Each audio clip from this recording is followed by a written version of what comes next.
Hi, I'm Denise from Foursquare Microfarm, and this is Jewel. Jewel is the only non-German Shepherd canine resident here at Foursquare Microfarm. And I gotta say, I have redone this video about 6 times. So hopefully this one will be the one, bar any dog catastrophe or anything like that. Okay, so I just wanted to say Happy New Year and thank you for all the people who have subscribed in 2017. Now, originally, when I started making videos, I made them under the Foursquare Microfarm, or actually under Sabian Shepherds first. And they were to pretty much show my friends and family the competitions, the confirmation shows, and for the sheep herding trials, and for any puppies that I had for the Sabian Shepherds. It's really nice to be able to evaluate puppies when you have individual videos of them in motion, which is really important for German Shepherds. And to show the sheep herding trials for my friends who don't sheep herd. And then once I really got involved in Facebook, in groups, I would find that there were people who had particular questions about fiber. And what happened was, they couldn't find the answers through Google. And so you're explaining things to people, and it's so much easier to understand a lot of things when you can see them visually and have someone walk you through the process. And so I would go to the web search and look for these videos, and I couldn't find any of these particular videos to answer these questions. So I would make a video so that, the person would be able to see what was going on in the video. Initially, when I first started making videos, they were just videos of my hands in motion because, I really don't like pictures of myself, and I don't like voice recordings of myself. And so it was really hard for me to show myself in video or to talk through them. So it was just, someone watching me as I did the process. And after a while, I got a little more sophisticated and I added some subtitles.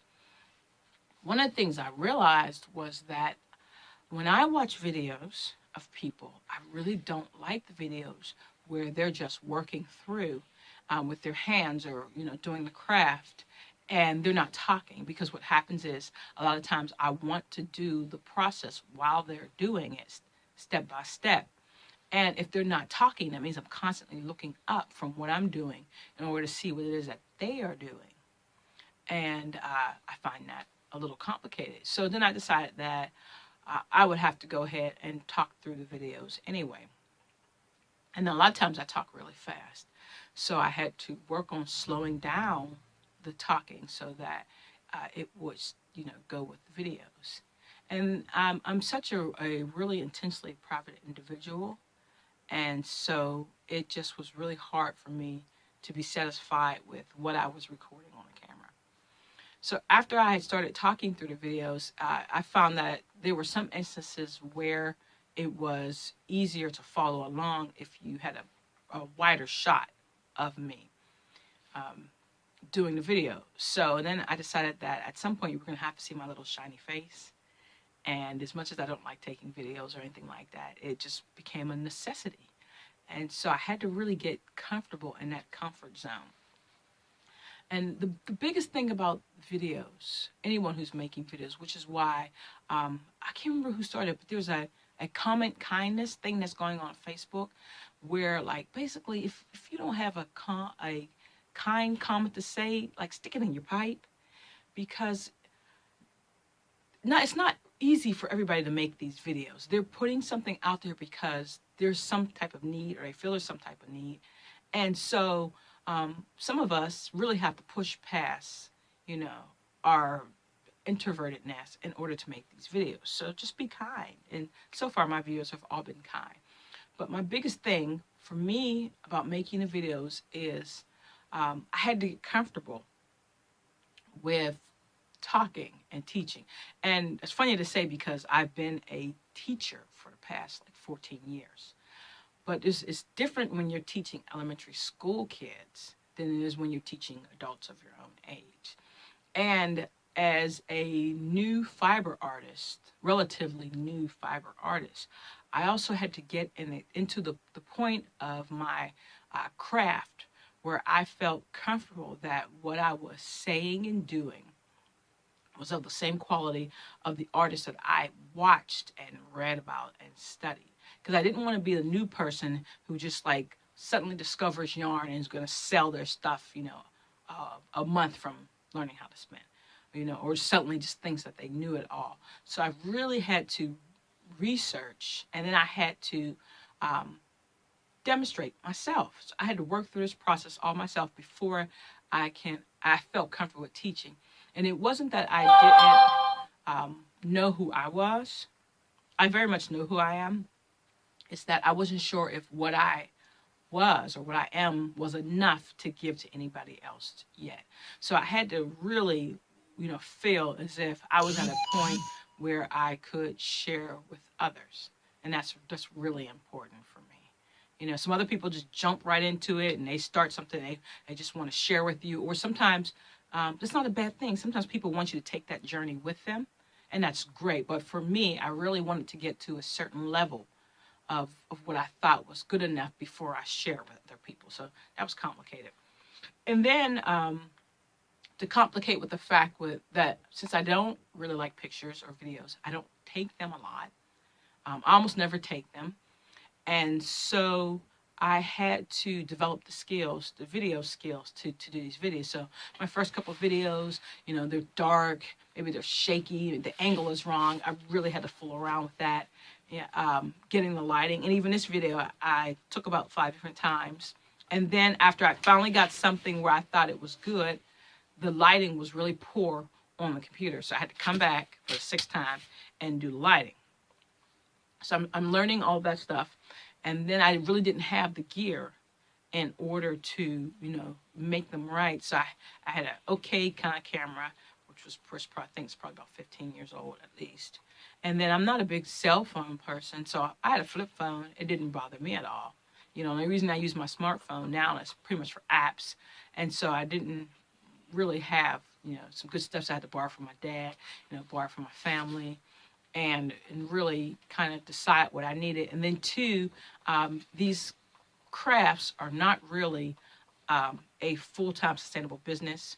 So I couldn't really run out and buy a bunch of junk in order to make videos without really knowing where I was going with these videos. Because before, like I said, I was just making them just to answer questions for other people. I wasn't really like a dedicated, vlogger or anything like that. I have a blog that I write. And so I wasn't really going out and buying a bunch of stuff either. So first I had to get past that. So I had to watch a ton of videos on how to make videos first. And I'm still really working on some of the finer points and developing that. So I really thank you all again, those of you all who have been watching and have subscribed as I work through this. And as this year comes up, I guarantee you these videos are going to begin to look more and more professional as the time goes on. And then you won't even remember like my crazy videos from back then. I love to look at people's old videos from 5 years ago and then look at their new videos and see how things have changed, the products that they made. Okay, now, enough of that. My goals for 2018. First of all, I'm going to try to make videos more frequently. Here's the deal about making videos more frequently. Fiber arts, as you know, is not my only craft. And at this point, it's a little more of my primary craft, but it's not really my only craft. So that I'm doing a bunch of other things in between. Okay, so we have the Kaleidoscope Paperworks, and a little bit of background on Kaleidoscope is I am an oil painter. It's been a while since I actually painted an oil paint, but I am an oil painter, and I studied that in college. I hope it was wonderful. The thing about oil painting is that it's a very serious medium. Setup, cleanup cost for the oil painting. And I don't have a dedicated oil painting studio in this house. And I do have a problem with the fumes from the oil painting. Okay, so what I had decided was when I moved here, I wasn't really going to set up painting too much if I didn't have somewhere dedicated to put it. And then an oil painting knocked on the floor with a bunch of dogs. It's like a big disaster. Okay, so I've been trying to figure out what I'm going to do about that. And it is expensive. It's a hobby that doesn't really feed itself. And so I decided I needed another outlet to be able to paint. Now I've been doing some stained glass painting, which is like the coolest stuff ever. And at some point I'll show you a picture of that. And like I said, it's a craft that I wanted to get decent enough at before I showed anybody what I was doing. And it's really cool. I'm surprised I didn't pick it up before. And when I say stained glass painting, I'm not taking stained glass and letting and putting together pieces. I'm painting on glass with a stain. Okay, now there's that. Okay, I'm sorry, I got a little sidetracked. Moving on to the Kaleidoscope. So what happened was I needed a different medium in order to work with, other than oil painting. And I tried acrylics, and I don't like acrylics. It doesn't flow the way I really wanted it to flow. And I had a hard time because I'm still working with an oil painter's mind. And the way that you build paint, the way you mix paint, the way you build paint, the techniques you use on it are totally different because they dry very differently and they feel very different. And so I have acrylic paints when I do like signs and stuff like that are going outside, but I'm not really good with it as a medium, and which is a shame because it would be a lot faster drying, even though there are water soluble oil paints. I don't have any of those. Yeah, I still got tons and tons of regular oil paints. So we'll use that up first, and maybe I'll go back to that because of that water solubility. But anyway, didn't like the acrylics. So I also had lots of sets of colored pencils and watercolor from when I was teaching, and I got them from Cleveland School of the Arts. And so I decided, well, you know what? I'm just going to go ahead and do some watercoloring. And for me, watercoloring was terrifically hard because the layering technique is a whole lot different than oil. But I found that I love the transparent look of watercolors. And so I started making a few watercolor paintings. And one of the things is that I do a lot of the crafts and they just kind of sit around the house. And I wanted to find some way I could share these crafts with other people, but also because they are crafts and hobbies that aren't making any money, be able to afford to just give stuff away to people. So I was watching one of my favorite people, May from May Made It, for the Cricut. And she makes cards too. So I was like, ooh, card making. That would probably be a good way to do like little mini paintings. And not a lot of supplies necessary. And then I could feel free to give them away without worrying about expense. So I started making cards. And I started making them with the Cricut, with paper piecing. And I discovered that, like the watercoloring, I like to color. So I've been working on my colored pencil, my watercoloring, and very recently the alcohol markers, which I love. And they handle really well. I like the blending of them. So, and originally I was putting these cards inside of whatever items I sold. I would include a thank you card inside that item. And that was just a great idea. I've been making cards for years with my church, but printing off computer cards with the program. So this is the first time I've really been hand making cards. Love these guys. And I'm starting to feel like I'm reaching a point where they're more professional. So I may or may not start including some of these paper crafts in with the Kaleidoscope Paperworks as a separate segment. And then on top of that, with the Paperworks, of course, there's the gardening and the rabbits and the dogs. I know someone asked to see more videos about the dogs. And so I'm going to start taking more videos with the German Shepherds, because they are like a huge part of everything that I do, basically, the German Shepherds. Okay, now,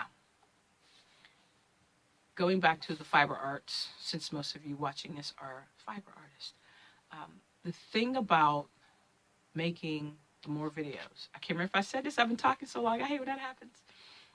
The thing about making more videos is that because it takes so long for me to go from start to finish, which is basically my motto with the fiber arts, I can't make, well, I don't know if I should say I can't, but I haven't been able to make a video a week.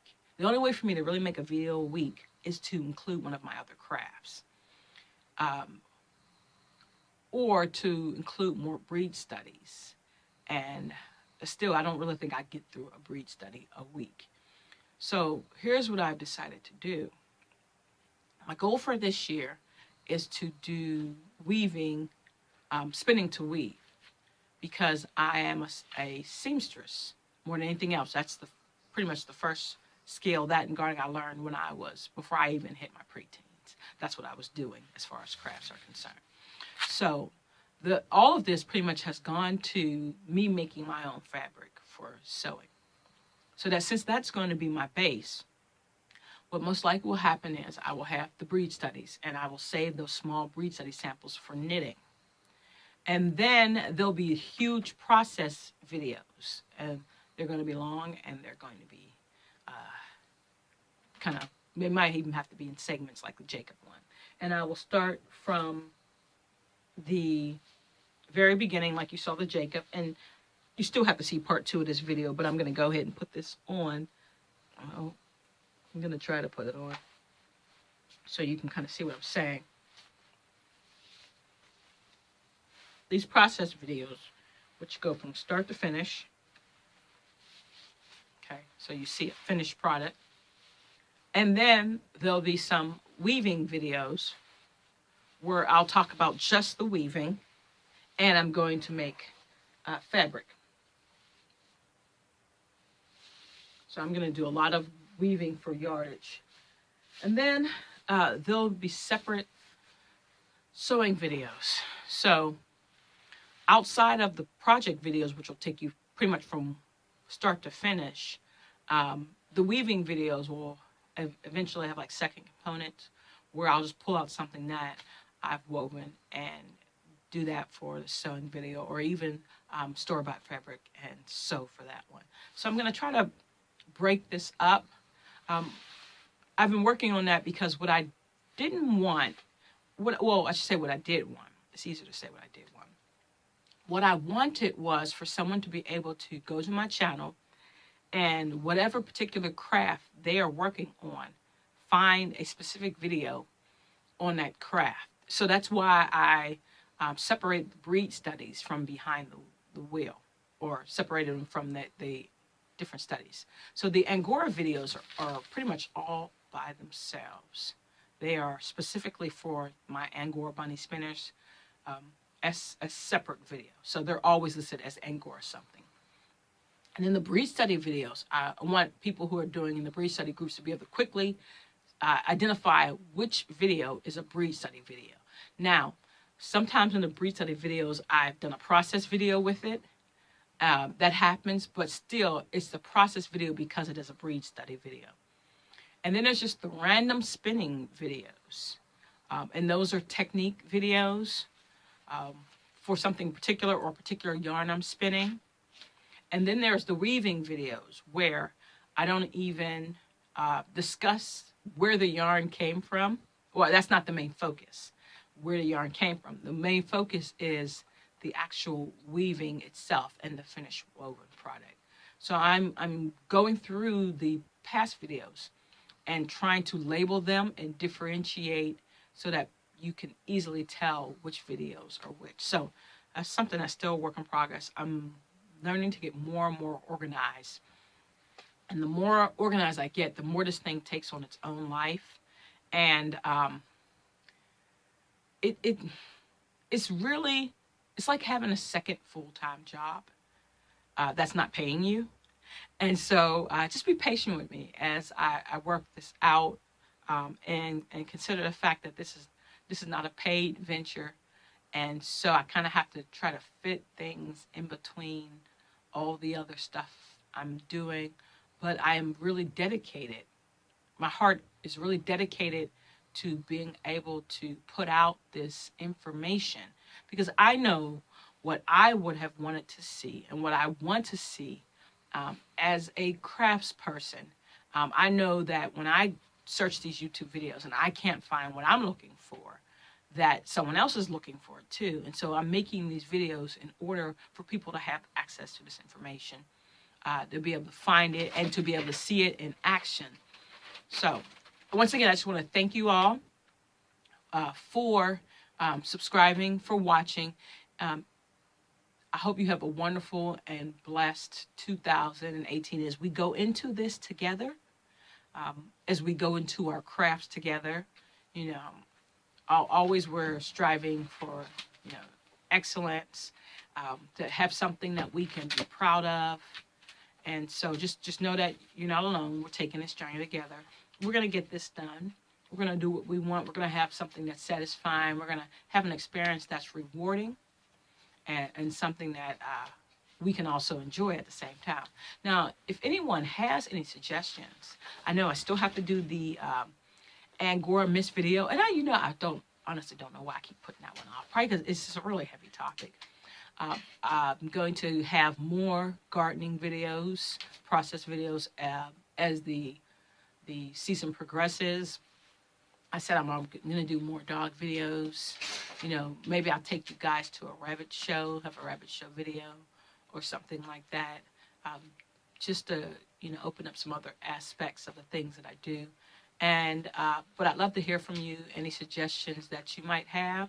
Also, I'd like to know what your goals are for this year. What is it that you're planning on doing this year, in your craft, in your art, in your hobby? All right, thank you, everybody from Foursquare Microfarm and all these silly dogs laying around the room. Thank you. Have a great new year.